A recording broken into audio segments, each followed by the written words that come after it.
Thank you for having me here this evening. Occurred to me on the drive down that I have grown a beard and added some gray hair since the last time I was here, so it was probably high time for an update. So I appreciate the invitation. I'm pleased to report tonight broadly and overall that we have had a lot of steady and encouraging progress as we bring our two school divisions together.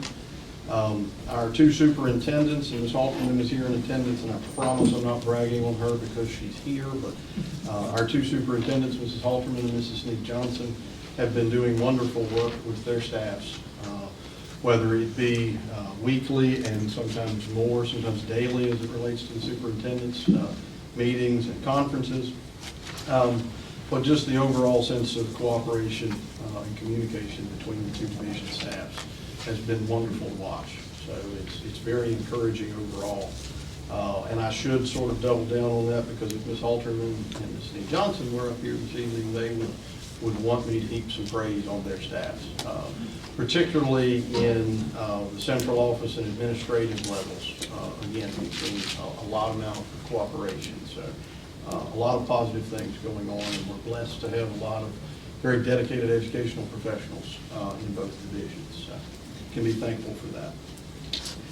I've got a brief list of some more recent highlights here and a couple of the more larger outstanding issues. And of course, following that, I'll be happy to entertain any questions.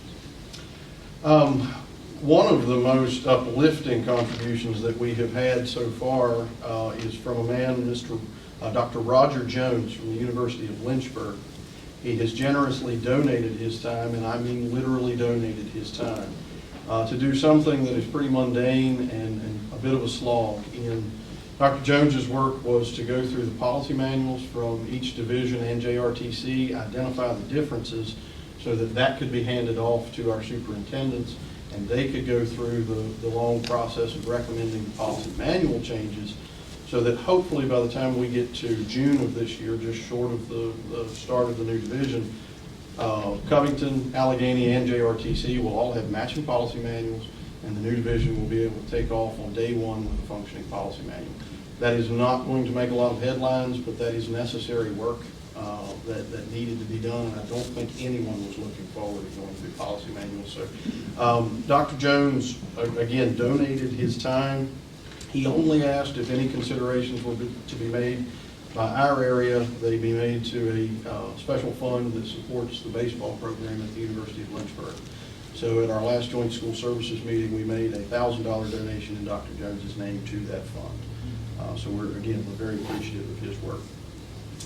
As a companion to some of Dr. Jones's policy manual work, again, our school staff have been very diligent in going through lots of other necessary topics, and among those they have identified some more HR-focused policy manual considerations, and we're able to recommend some changes. And by this I mean more specifically sick leave, vacation policy, those sorts of things.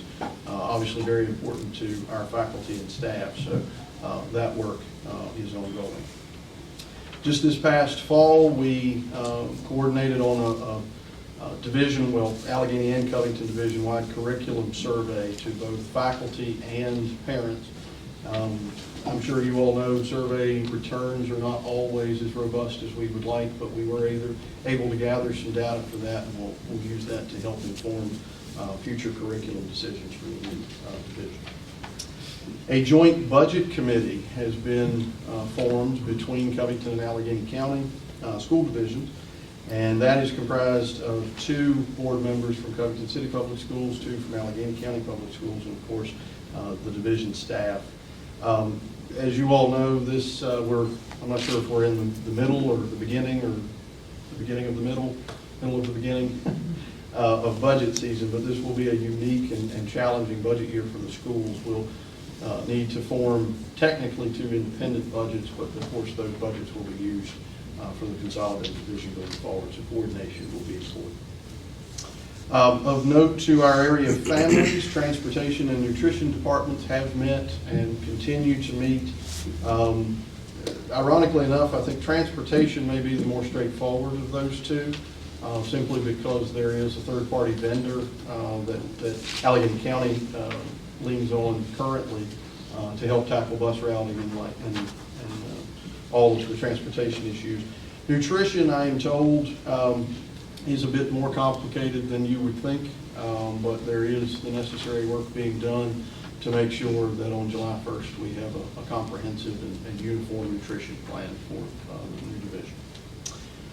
Just recently at our last joint school service, our December joint school services meeting, I should say, we hosted Mr. Tom Dolan of the Virginia High School League. He was gracious enough to allow a fair bit of question and answer. We had some questions, I think, over the last year or so, some of it specifically pertaining to some of the declining participation in some of the athletic programs, both at Covington and Alleghany. Covington High School has particularly had a rough time with participation numbers in our wrestling team, for example. So the meat and potatoes of the question and answer for Mr. Dolan was exactly what level of cooperation we could do next year when we're one division but still two separate high schools if we happen to have some low participation in a given sport.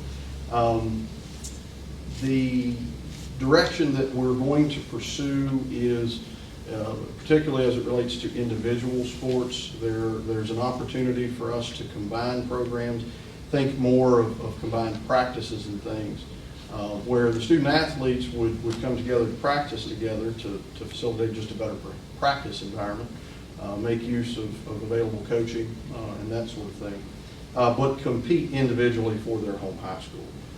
So Mr. Dolan kind of let us in on some other examples where that has been possible in other parts of the state. Team sports are a little bit more complicated, and there's a number of reasons for that. I'm happy to talk a little bit more about that later on if necessary.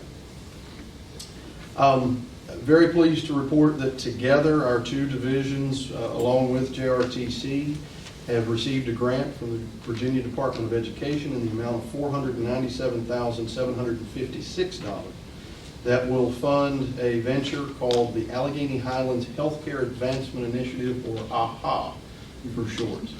I didn't come up with that. I'm not sure if Ms. Halterman did, but it's very catchy. Reading a bit from the press release on that, this is a career and technical education initiative that will be supported by our local partners at WS Lancaster and Lewis Gale Allegheny. It will help provide additional opportunities in health science education with the goal of helping students launch healthcare careers with entry-level credentials coupled with clear career paths or future educational paths and experiences that match their goals. And I should highlight Mr. Dwayne Ross of Allegheny Highlands Public School, Allegheny County Public Schools, I should say, was the point man on this project, and he should be applauded for his work in bringing that together. I think it's also a good example of regional cooperation and what that can do, and also hopefully a preview of what can happen when we kind of come together and help integrate with Dabney, or Mountain Gateway as it will soon be known.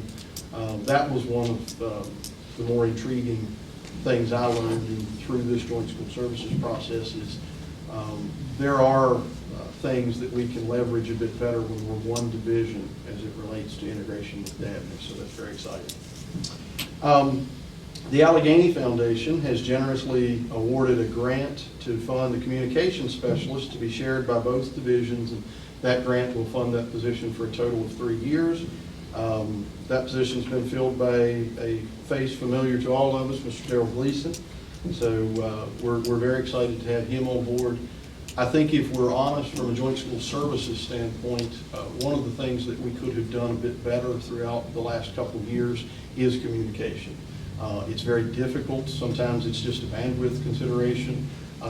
Sometimes it's as simple as not knowing who needs to be the one to speak. Right. So we're very glad to have Mr. Gleason there to help us with that. The foundation also awarded a grant for the study of possible improvements principally to Casey Field. Jackson River Sports Complex was also included in on the scope of that. That assessment is being done by the engineering firm AECOM and is approximately 30% complete at this point. So really just exploring some of the possibilities that might exist for upgrades and evaluations of existing, particularly in the case of Casey Field, what the conditional situation is there. That is, again, just a brief overview of some of the things we have accomplished and we are continuing to work on, and of course there is much work that remains.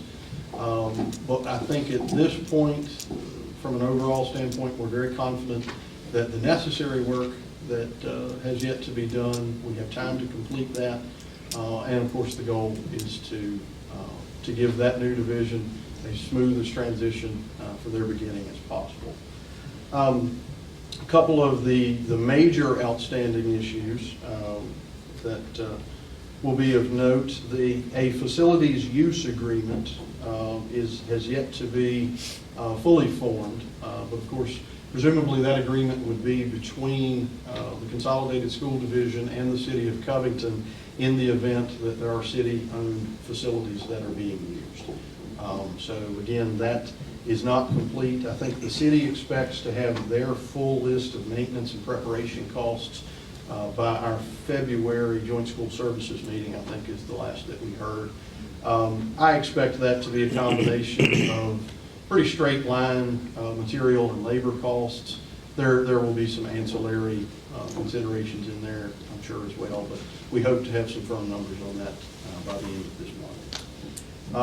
And then last but certainly not least, especially to this group, would be, of course, new school board appointments. We are quickly approaching school board appointment season.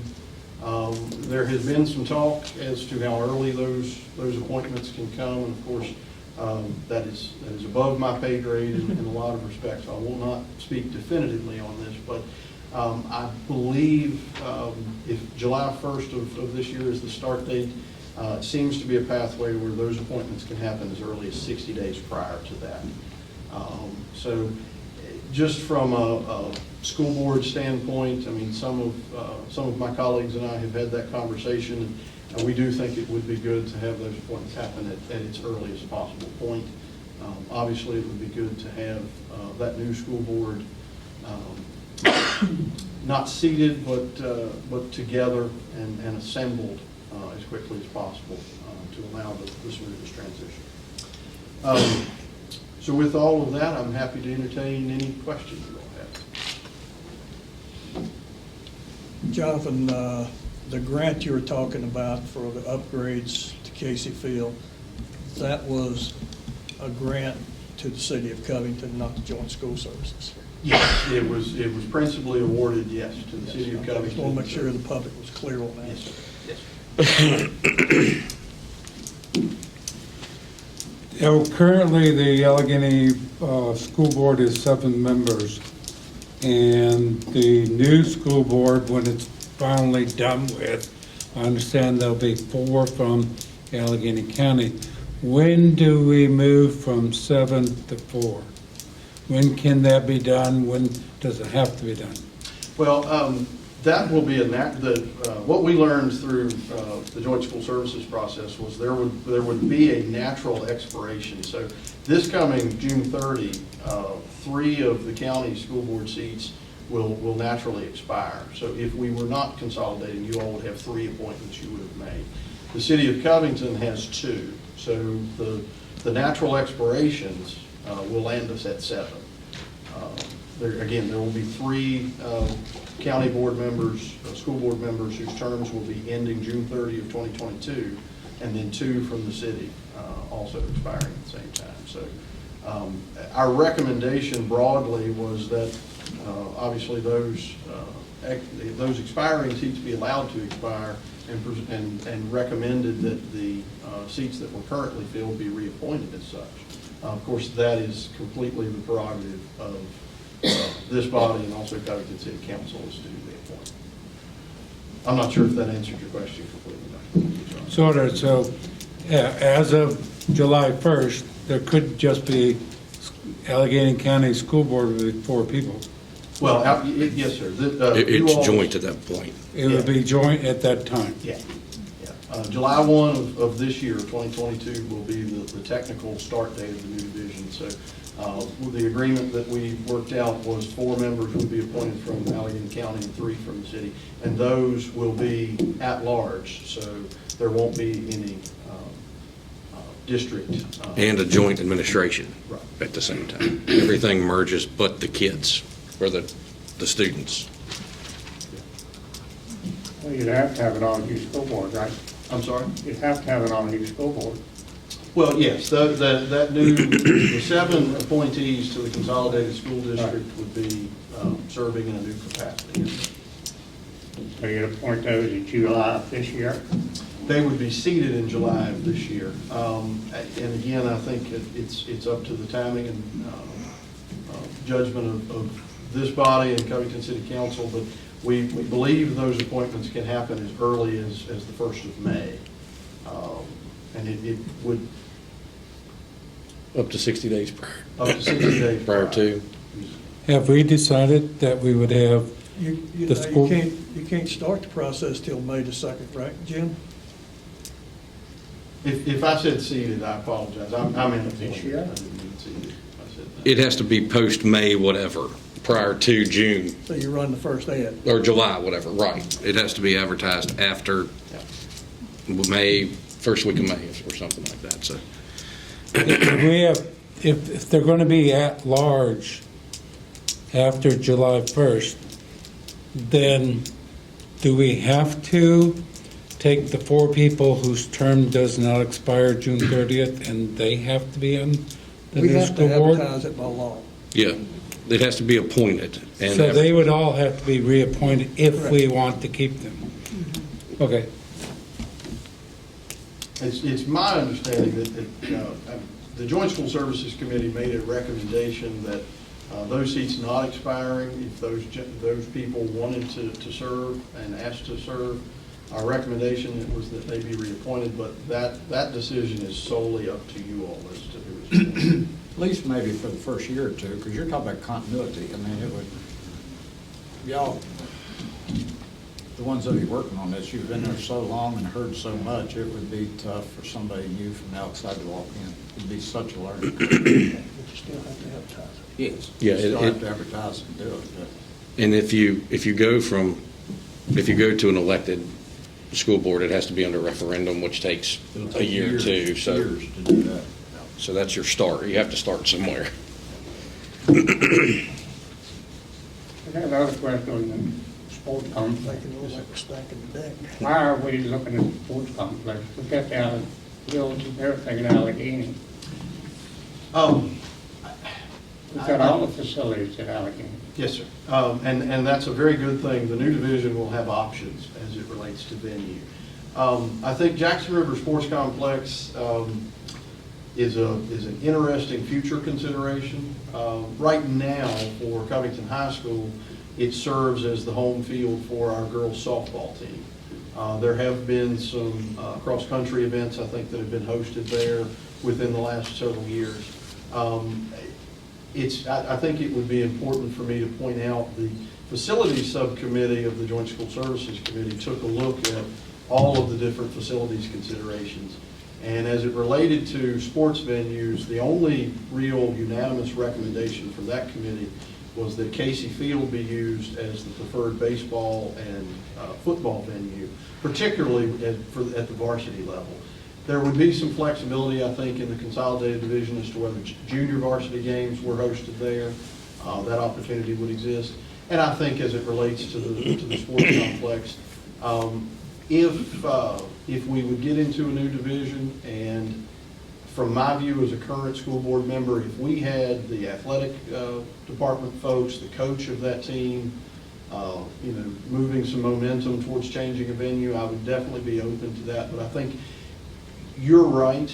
I think the facilities at Allegheny High School currently, I think, are adequate and probably more so. So there's nothing that prevents us from playing, say, girls softball at Allegheny High School. Well, my big concern was the stadium and the locker rooms and facilities at Casey Field are not up to standard. Right. And that's the primary focus, and it may have gotten lost in some of the other things, whether it be presentations and that sort of thing. But the primary focus has been all along in making sure that Casey Field being the preferred venue, that it's Title IX compliant, and from a real estate standpoint, that we have enough locker room space to accommodate a consolidated divisions football or baseball team. And then one of the deficiencies, I think, and this is the case with a lot of smaller area venues, we have no visitor facilities, no visitor locker room facilities at Casey Field. I played football in lots of different places. In some cases, we put buses in a triangle, and that was our locker room. So I think visiting teams make do with that, but I look at this assessment, especially at Casey Field, primarily focusing on what we can do to improve the locker room situation.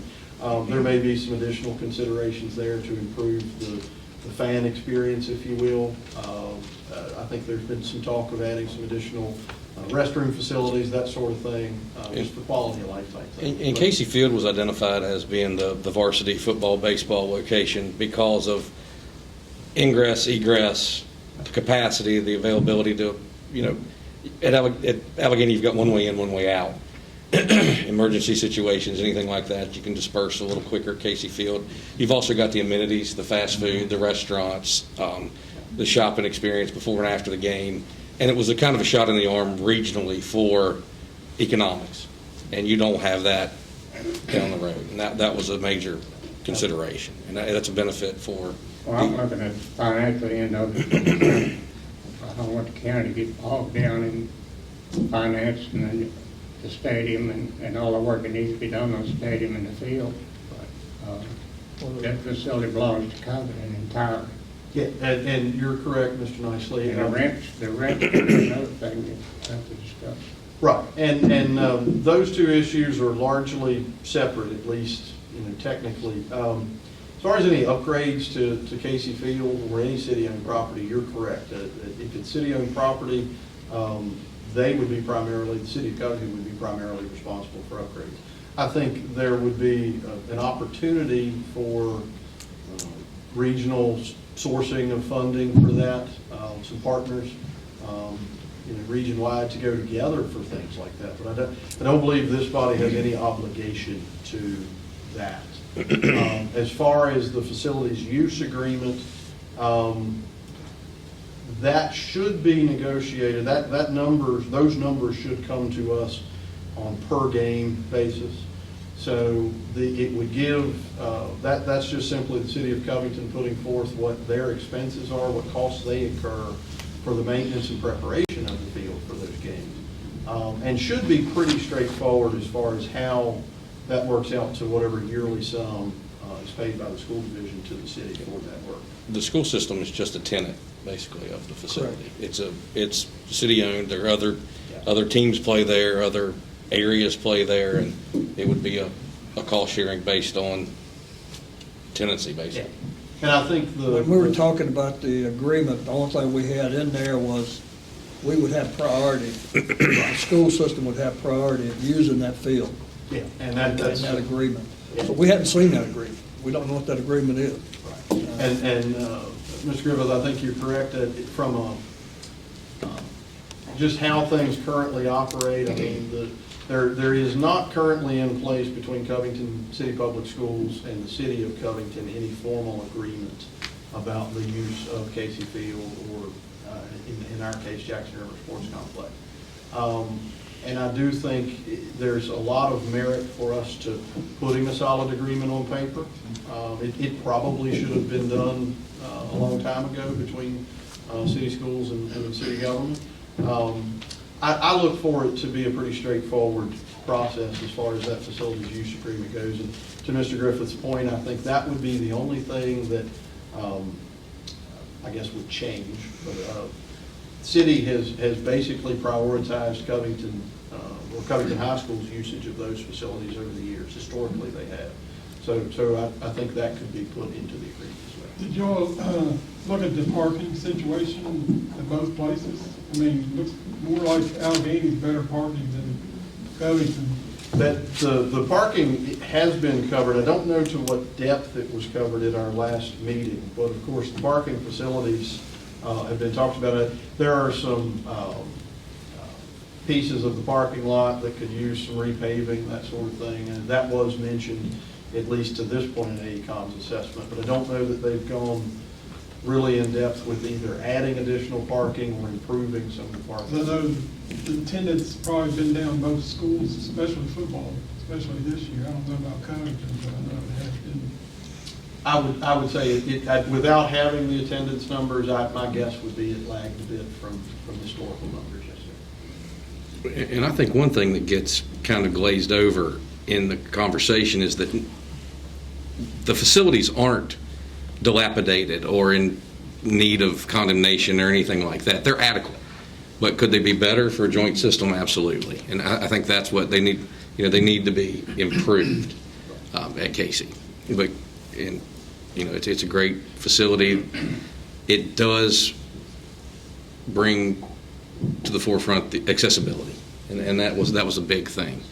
And also with the availability of social areas around it, shopping and the food and gasoline and And I think security as well, for, like, say for me, when my kids were in football and stuff at Allegheny, sometimes on those games, you'd have to park and walk wherever. And I'm saying when the fields were full, because they would park them in the grass and up top. And that's a little scary when you're coming down through there, but now, I would, if I'm in Covington, you got all those lights, and at least you got enough people, and I think security around to where you would feel safer. Or that's just a viewpoint on my view. So.